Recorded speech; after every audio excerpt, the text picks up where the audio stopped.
प्यारे दर्शकों नमस्कार। तारीख है आज 24 जनवरी 2025, दिन शुक्रवार, हिंदी तिथि माघ माह कृष्ण पक्ष की दशमी। आइए नजर डालते हैं हमारे प्यारे राज्य हिमाचल प्रदेश की तमाम बड़ी खबरों पर। वीडियो शुरू करने से पहले कमेंट बॉक्स में जय हिंद लिखकर हमें सपोर्ट करें और हाँ, वीडियो को पूरा जरूर देखें क्योंकि इस वीडियो में हम जानेंगे बिजली, पानी, मौसम, सरकार के नए नियम, ऐलान। तो चलिए शुरू करते हैं। मुख्यमंत्री सुखविंदर सिंह सुक्खू बोले, जब तक कांग्रेस सत्ता में रहेगी तब तक ओपीएस जारी रहेगी। मुख्यमंत्री ठाकुर सुखविंदर सिंह सुक्खू ने जिला कांगड़ा के धर्मशाला विधानसभा क्षेत्र के दाड़ी मेला ग्राउंड में एक विशाल जनसभा को संबोधित किया। उन्होंने तपोवन के पास 150 करोड़ रुपए की लागत से देश का सबसे बड़ा अंतर्राष्ट्रीय कन्वेंशन सेंटर बनाने की घोषणा की। उन्होंने कहा कि इस कन्वेंशन सेंटर में बड़े स्तर के सेमिनार आयोजित किए जाएंगे, जिससे पर्यटन गतिविधियों को बढ़ावा मिलेगा और स्थानीय युवाओं के लिए रोजगार के अवसर सृजित होंगे। मुख्यमंत्री ने प्राथमिक स्वास्थ्य केंद्र यूल कैंट के संचालन, आईटी पार्क में पुल के निर्माण के लिए धनराशि, ओबीसी भवन के निर्माण को पूरा करने के लिए पर्याप्त धनराशि आवंटित करने और सड़क निर्माण परियोजनाओं की भी घोषणा की। एचआरटीसी बसेस में आधुनिक तरीके से किराए के भुगतान का बढ़ा प्रचलन, 9 माह में 3 गुना बढ़े यात्री। हिमाचल पथ परिवहन निगम बसेस में किराए का कैशलेस भुगतान करने वालों की संख्या 9 महीने में 3 गुना बढ़ गई। प्रदेश में रोजाना 2500 लोग कैशलेस माध्यम से किराया चुकाते हैं। इतना ही नहीं, एचआरटीसी के एनसीएमसी कार्ड से किराया चुकाने वालों की संख्या महज 4 महीनों में 10 गुना से अधिक हो गई। एचआरटीसी ने 7 मार्च 2024 को बसेस में किराए के भुगतान के लिए कैशलेस सुविधा शुरू की थी। ई टिकटिंग मशीन की मदद से ये सुविधा उपलब्ध करवाई गई। केवाईसी न करवाने पर हमीरपुर में 38,000 राशन कार्ड हुए ब्लॉक। हमीरपुर जिले में लगभग 1.5 लाख राशन कार्ड उपभोक्ता हैं, जिनको सरकार सहकारी सभाओं के डिपुओं के माध्यम से सस्ता राशन हर महीने प्रदान करती है। सरकार ने डिपुओं में मिलने वाले राशन में कोई हेराफेरी ना हो और पात्र व्यक्ति को ही सस्ता राशन मिले, इसके लिए पहले डिपुओं में स्कैनिंग मशीन में कार्ड धारक का अंगूठा लगता था, लेकिन अब सरकार ने इस झंझट को खत्म करने के उद्देश्य से सभी राशन कार्ड धारकों के राशन कार्ड को आधार के साथ जोड़ा जा रहा है। सभी राशन कार्ड धारकों के राशन कार्ड की केवाईसी की जा रही है। दाड़ी में सीएम सुक्खू का घेराव करने पहुंचे भाजपा कार्यकर्ता, सभा स्थल पर दिया धरना। मुख्यमंत्री सुखविंदर सिंह सुक्खू के धर्मशाला के दाड़ी में आयोजित कार्यक्रम के दौरान भाजपा कार्यकर्ताओं ने खूब हंगामा किया। भाजपा कार्यकर्ता सीएम के सभा स्थल पर जाने के लिए अड़े रहे, जिन्हें पुलिस के जवानों ने सड़क पर ही रोक दिया। इसके बाद भाजपा के कुछ कार्यकर्ता सभा स्थल पर पहुंच गए। सभा स्थल पर भाजपा कार्यकर्ताओं ने सीएम के खिलाफ नारेबाजी की और धरने पर बैठ गए।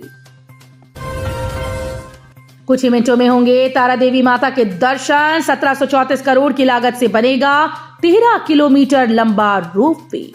राजधानी शिमला में विश्व का दूसरा और भारत व एशिया का सबसे लंबा रोपवे यानी रज्जो मार्ग बनाने के लिए कवायद तेज हो गई।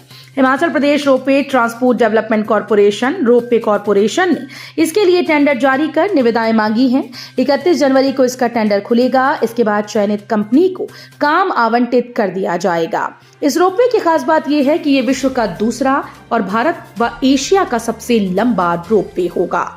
तारा देवी से शिमला के बीच बनने वाले रोपवे की लंबाई 13.79 किलोमीटर है। इसके निर्माण पर 1734.40 करोड़ रुपए खर्च होंगे। शोघी के उद्यमी लोकेंद्र चंदेल का महाकुंभ में 50.02 लाख का अंशदान, राज्यपाल को सौंपा चेक। उत्तर प्रदेश के प्रयागराज में महाकुंभ के दिव्य आयोजन में जहां दुनिया भर के करोड़ों श्रद्धालु संगम के पवित्र जल में आस्था की डुबकी लगाने का सौभाग्य प्राप्त कर रहे हैं, वहीं हिमाचल प्रदेश के ऐसे कई गुमनाम व्यक्ति भी हैं जो किसी न किसी रूप में अपनी श्रेष्ठ भावनाएं समर्पित कर रहे हैं। उनमें से एक हैं शिमला के निकट शोघी वासी लोकेंद्र मोहन चंदेल। उन्होंने कुंभ में श्रद्धालुओं के भोजन की व्यवस्था के लिए 50,02,000 रुपए प्रदान किए। इस बाबत एक चेक उन्होंने राज्यपाल श्री प्रताप शुक्ल को सौंपा है और उनके माध्यम से इस व्यवस्था का आग्रह किया है।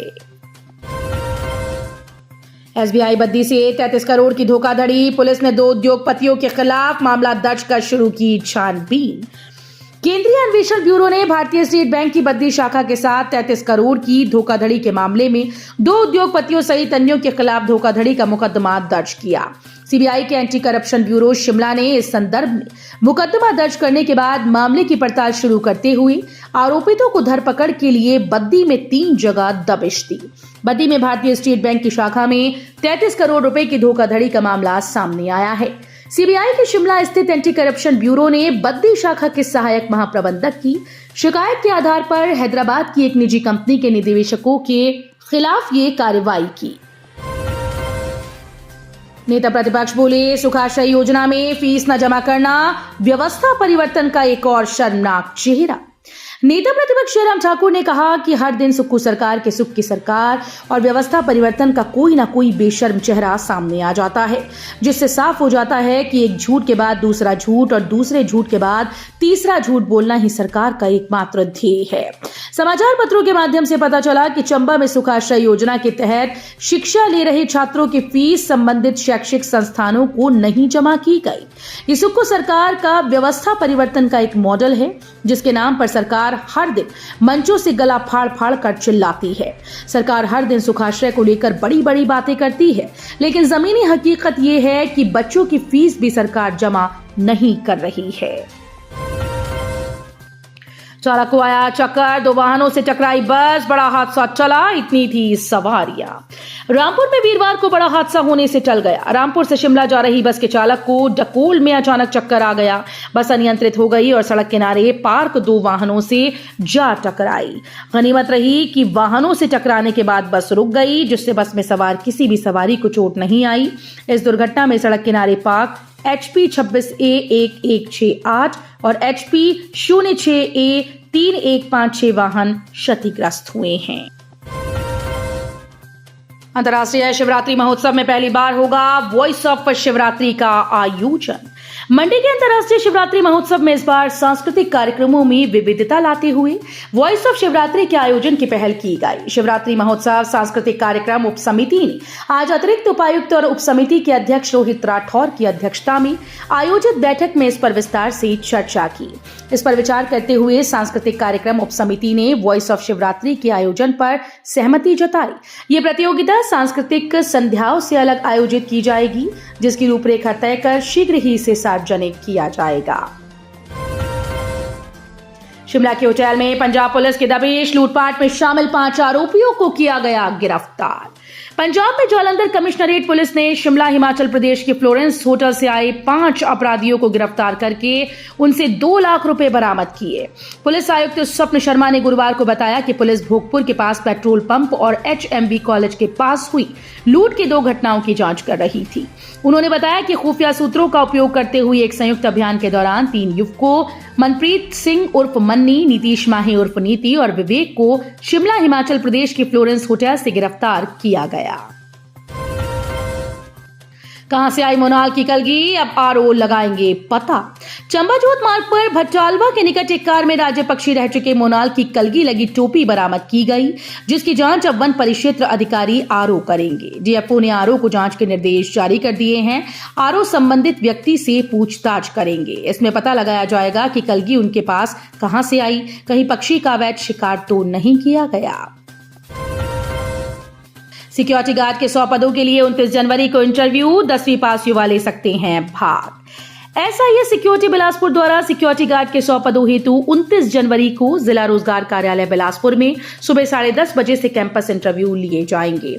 इसमें 10वीं कक्षा उत्तीर्ण शैक्षणिक योग्यता रखी गई है। उम्मीदवार की न्यूनतम ऊंचाई 168 सेंटीमीटर एवं न्यूनतम वजन 52 किलोग्राम होना चाहिए। मानदेय 16,500 से 19,500 रुपए प्रतिमाह दिया जाएगा।